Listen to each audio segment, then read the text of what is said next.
Hi everyone, welcome back to the channel. कैसे हैं आप लोग? आई होप आप लोग सब बहुत अच्छे हैं। अगर आप पहली बार चैनल पर आए हैं so hi, let me introduce myself. I am Karishma, working as an officer in one of the public sector banks and यहाँ मैं मेंटोर हूँ, हेल्प करती हूँ आपकी बैंक के एग्जाम्स क्वालिफाई करने के लिए। कोशिश करते हैं कि जो जर्नी है प्रेपरेशन की आपके लिए ईजी एंड सिंप्लीफाई कर सके।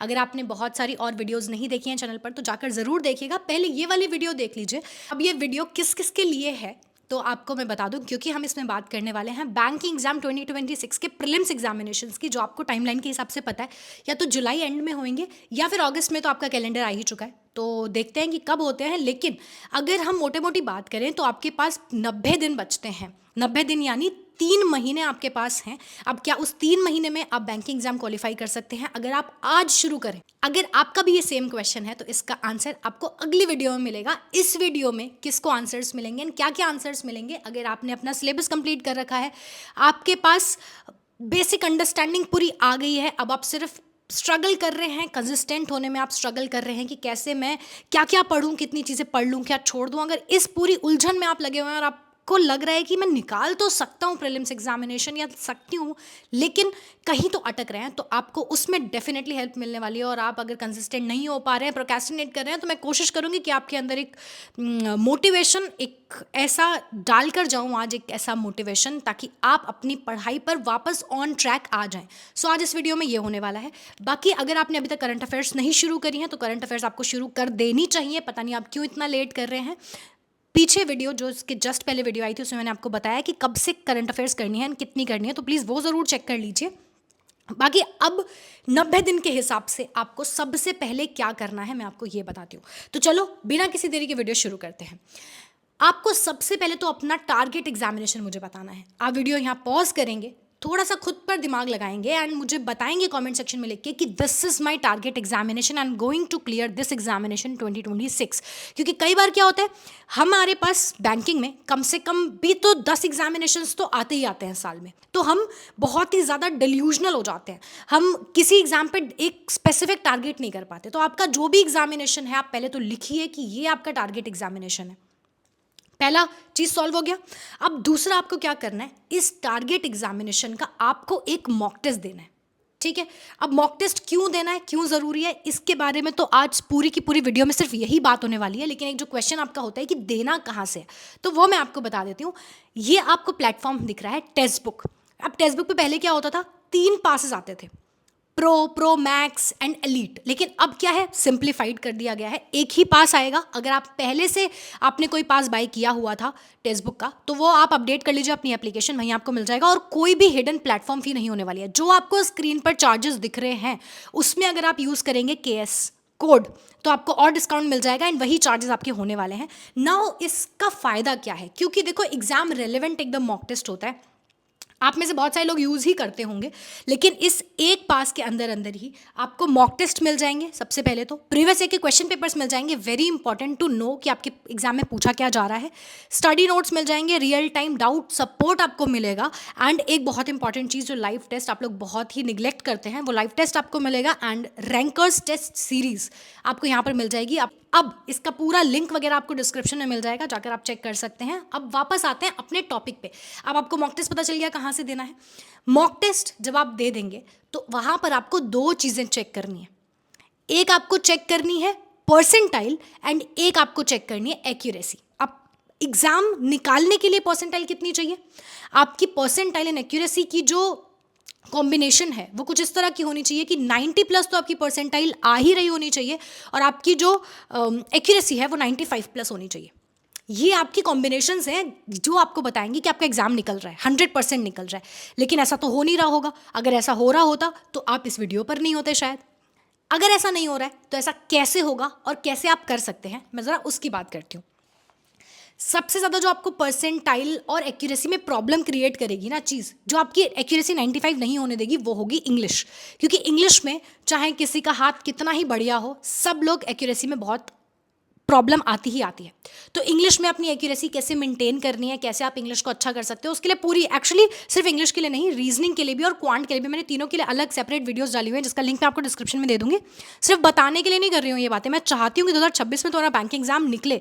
क्योंकि ट्रस्ट मी, इतना मुश्किल नहीं है, इतना मुश्किल नहीं है जितना तुम सोच कर बैठे हुए हो। और यहीं से एक और चीज़ आती है कि आप लोग ना, जब भी मैं आपको टारगेट एग्जाम पूछती हूँ ना, बहुत सारे लोग तो क्योंकि वो पीओ का नाम सुन के इतने डरे हुए होते हैं कि वो सीधा अपना टारगेट रखते हैं कि हमें तो क्लर्क निकालना है। तुम मेरी बात सुनो, अगर तुम क्लर्क की तैयारी करोगे ना, तो हो सकता है कि क्लर्क निकले नहीं निकले, लेकिन अगर तुम पीओ की तैयारी करोगे तो पीओ निकले नहीं निकले पर क्लर्क निकल जाएगा। तो सबसे जो प्रेस्टिजियस एग्जामिनेशन है ना, वो पकड़ो यार, इतने मुश्किल नहीं है ये एग्जामिनेशन, ट्रस्ट मी। क्या करना है अब, जैसे कि मैं बात करती हूँ क्वांट की। अब तुम लोग, बहुत सारे लोग जो क्वांट में डरे रहते हैं, बहुत से परेशानी होती है क्वांट की वजह से, उनको लगता है कि हम तो एग्जाम निकाल ही नहीं पाएंगे। प्लस माइनस नहीं आता है तुमको, मल्टीप्लाई डिवाइड नहीं कर लोगे, बोर्ड मास नहीं पढ़ सकते हो थोड़ा सा। किसने कहा अरिथमेटिक पढ़ना ही पढ़ना है, किसने बोला है? स्पीड मैथ्स पढ़ो, अच्छे से स्पीड मैथ्स कर लो, उसमें तुम्हारे 1 नंबर नहीं कटने चाहिए, डीआई में 1 नंबर नहीं कटना चाहिए तुम्हारा, वो अच्छे से कर लो। 3-4 टॉपिक्स मैं बता दूंगी, वो अच्छे से कर लो, सिर्फ इतना कर लो क्वांट में। लेकिन उसके अलावा फिर इंग्लिश और रीजनिंग में तुम्हें बहुत तोड़ तैयारी करनी है, ठीक है। लेकिन अब यहां पर क्या होता है, जब ये वाला सिनेरियो आता है ना कि जब 2-3 महीने एग्जाम में बचे हैं, अब आती है हड़बड़ी, अब आता है कि यार नहीं नहीं हम तो लेट हो गए, अब तो हमें, अब दिमाग में क्या आएगा, ये वो वाला टाइम है, पैनिक क्रिएट होता है इस टाइम पे दिमाग में। यहाँ पर हमारे दिमाग में आता है अभी तो ना मेरे मेंस की तैयारी नहीं हुई, मेरा तो रीजनिंग का बहुत सारा मेंस रहता है, इंग्लिश में मेरी ये 120 रूल्स नहीं हुए ग्रामर के, मैंने तो अभी ग्रामर नहीं पढ़ी है इंग्लिश में, और क्वांट में तो मेरा पूरा अरिथमेटिक बचा हुआ है, अभी तो मुझे ये चैप्टर पढ़ना था, अभी मुझे ये डीआई करनी थी, ये क्लासेस देखनी थी, इस टीचर को देखना था। और इस सिचुएशन में तुम क्या करते हो, सब कुछ पढ़ने के चक्कर में सब भूल जाते हो। लेकिन ये वाला टाइम यार वो है ही नहीं जब तुम यहाँ पर सब कुछ पढ़ सकते हो। जब टाइम था तब मैंने बहुत वीडियोस में बोला है कि मेंस पढ़ लो, अभी अभी ये सिलेबस कर लो, अभी इतने दिन बचे हुए हैं, ये कर लो। लेकिन अब वो टाइम जा चुका है, अब तुम्हें प्री निकालना है। और तुम्हें पता है सबसे सबसे डिफिकल्ट फेज क्या है बैंकिंग की तैयारी में? प्रीलिम्स क्वालिफाई करना। क्योंकि प्रीलिम्स में बहुत सारा कॉन्सेंट्रेशन, बहुत सारा पेशेंस, बहुत सारा hard work, daily continuous monotonous work चाहिए, सेम चीज़ तुम्हें रोज आकर पढ़नी है, तो वो हम नहीं कर पाते हैं। इसीलिए प्री आधे से ज़्यादा क्या, कितने बच्चों का निकल रहा है प्री, तुम मुझे बताओ। इतने सारे बच्चे, लाखों लोग फॉर्म भरते हैं, तैयारी करते हैं, कितने लोगों का निकलता है प्री? तो अगर तुम्हें प्री निकालना है इस बार, तो ये पूरी चीज़ें फॉलो कर लो। अपना टारगेट एग्जाम निकाला, मैंने बताया मॉक टेस्ट देना है, मॉक टेस्ट दिया, कितनी परसेंटाइल आई, कितनी एक्यूरेसी आई, उसको लिखते रहो। हर दिन लिखो मॉक टेस्ट 1, परसेंटाइल ये, एक्यूरेसी ये, एक 3 चीज़ें गलत हुई, यहाँ पर चीज़ें गलत हुई हैं, उनको पढ़ो जाकर। अब तुम्हें डेली क्या क्या टारगेट सेट करने हैं खुद के लिए। सबसे पहले इंग्लिश पे आ जाओ। अगर तुम्हारी इंग्लिश वीक है, डेली रीडिंग करो, ठीक है। और एक और चीज़ भाई, मैं पहले बता दे रही हूँ, मैंने क्वांट तुम्हारा अगर वीक बोला है तो तुम्हें बाकी 2 स्ट्रॉन्ग सेक्शंस करने ही करने पड़ेंगे अपने। तुम डिसाइड करो कि तुम कौन सा सेक्शन स्ट्रॉन्ग करोगे। 2 सेक्शन स्ट्रॉन्ग होने चाहिए ताबड़तोड़ तरीके से, और एक एवरेज। वीक तो कुछ भी नहीं हो सकता है। डिसाइड कर लो कौन से 2 स्ट्रॉन्ग सेक्शंस होंगे, कौन सा वीक होगा। अब जैसे फॉर मान लो इंग्लिश वीक है तुम्हारा, तो क्या करना है, तुम्हें इंग्लिश में डेली रीडिंग करनी है, आधे पौने घंटे कम से कम। कुछ भी उठा लो, बेसिक चीज़ रीडिंग करो। कॉम्प्रिहेंशन 8 से 10 नंबर का आता है, वो तुम्हें पूरा लेकर आना है उसमें मार्क्स, क्योंकि वो सबसे ईजी होता है। वहाँ पर कुछ ग्रामर नहीं है, कुछ नहीं है, बेसिक तुम्हारी अंडरस्टैंडिंग होती है, ठीक है। एरर डिटेक्शंस डेली करो, 10 एरर डिटेक्शंस डेली करो, 120 रूल्स ऑफ ग्रामर करो। अगर तुमने ग्रामर कभी नहीं पढ़ा है तो आज से पढ़ना शुरू कर दो ग्रामर। एक बार तुम्हें बेसिक ग्रामर भी आ गई ना तो भी चलेगा। और रोज इंग्लिश की क्लास लो। आप किस टीचर को फॉलो करना चाहते हैं आपकी मर्जी है। मैं 2-3 टीचर्स के नाम बता देती हूँ। निमिषा बंसल मैम ऑफकोर्स हैं ही, उसके बाद आपके तरुण ग्रोवर सर हैं, वो भी बहुत अच्छा पढ़ाते हैं। उनसे अगर ग्रामर पढ़नी है आपको, पढ़ लो, आप बिल्कुल रिटेन रहेगी, भूलोगे नहीं उनको। वैसे वो ज़्यादातर एसएससी के टीचर है, लेकिन बैंकिंग भी पढ़ाई है उन्होंने और अच्छा पढ़ाते हैं, ठीक है। बाकी वरुण चित्रा सर तो हैं ही आप सबके फेवरेट, उनको देख लो। इन तीनों टीचर्स के अलावा आई डोंट थिंक आपको कहीं और जाने की जरूरत है। बट अगर आप अड्डा के किसी टीचर को फॉलो करते हो, किसी को भी करते हो, सारे टीचर्स बढ़िया हैं। लेकिन टीचर्स पे बहुत ज़्यादा रिलाइज टाइम करने का टाइम नहीं है, तो क्या करना है, रीडिंग करनी है, 120 रूल्स करने हैं, ग्रामर की क्लासेस एक बार देख लेनी है, अगर नहीं देखी है तो 5 से 10 एरर डिटेक्शंस करनी है, और डेली की डेली आपको क्लास करनी है। और सेक्शनल टेस्ट देना है, हफ्ते में 4 सेक्शनल टेस्ट तो आपको देने ही देने हैं, ठीक है। सेक्शनल टेस्ट की बात कर रही हूँ, सिर्फ और सिर्फ इंग्लिश के। अब इसके बाद इतना आपने इंग्लिश में कर लिया, बस कोशिश ये करनी है कि एक्यूरेसी आपकी अच्छी खासी रहनी चाहिए। अगर आपको 5 क्वेश्चन से आ रहे हैं तो 5 ही बनाओ, लेकिन एक्यूरेसी से बनाओ। और बाकी वीडियो देख लो, डिस्क्रिप्शन में लिंक मिल जाएगा पूरी इंग्लिश की स्ट्रैटेजी के लिए। अब आगे बढ़ो, आगे बढ़ना है। अब रीजनिंग पर आ जाओ। रीजनिंग में क्या करना है, डेली की डेली 10 पजल और सिटिंग अरेंजमेंट निकाल लो, और पीओ लेवल का करो, क्लर्क लेवल का नहीं करना है, पीओ लेवल का करो सीधा। 10 क्वेश्चन की है। उसके बाद मिसलिनियस के सारे टॉपिक्स के 2-2, 3-3 क्वेश्चंस बनाओ। 2 सेक्शनल टेस्ट दे दो, डेली की डेली 2 सेक्शनल टेस्ट दे दो, क्योंकि रीजनिंग में तुम अफोर्ड ही नहीं कर सकती कि तुम्हारे अच्छे मार्क्स नहीं आ रहे हैं, वो तो चलेगा ही नहीं चलेगा, ठीक है। इतना कर लिया। अब आ जाओ क्वांट के ऊपर। क्वांट में तुम्हें डेली की डेली 5 डीआई तो करनी ही करनी है, ठीक है। 5 डीआई करो, 20 से 25 सिंप्लीफिकेशन अप्रॉक्सीमेशन करो। किसने बोला है कि तुम्हारा मैथ्स वीक है? मत करो ना अरिथमेटिक, तुम स्पीड मैथ्स पे तो काम कर लो, पहले स्पीड मैथ्स करो, ठीक है। 15-20 सिंप्लीफिकेशन अप्रोक्सीमेशन की क्वेश्चन करो, 10 नंबर सीरीज करो, 5 रॉन्ग नंबर सीरीज करो, 10 क्वाड्रेटिक इक्वेशन करो, डेली की करो ये सब चीज़ें। इसमें ही तुम्हारा कम से कम 5-6 घंटा चला जाएगा। उसके बाद मॉक टेस्ट दो। अगर तुम्हें मॉक टेस्ट डेली देना है, वैसे ऑल्टरनेट डेज दोगे अभी मई में तो चलेगा, लेकिन अगर डेली भी देना चाहते हो 1 2 3 4 ऐसे mock test 1 mock test 2 mock test 3 अपनी मिस्टेक नोटबुक में डेली की डेली लिखो मेरे कितने मार्क्स आ रहे हैं। और जिस भी प्लेटफॉर्म पर दे रहे हो वहाँ फर्क नहीं पड़ता कि आपके मार्क्स कितने डिफरेंट आ रहे हैं, क्योंकि वहाँ पर जो आपका लेवल ऑफ डिफिकल्टी होता है वो अलग होता है, कॉम्पिटिशन अलग होता है, इंटरफेस अलग होता है। तो परसेंटाइल पे फोकस करो कि तुम्हारी परसेंटाइल क्या आ रही है। और इस बात से कोई फर्क नहीं पड़ता है तुम लैपटॉप पर देते हो, तुम फोन पर देते हो, कोई फर्क नहीं पड़ता है। अब लेकिन जो मैंने इतना तामझाम तुमको बताया है, ये करेगा कितने लोग करेंगे?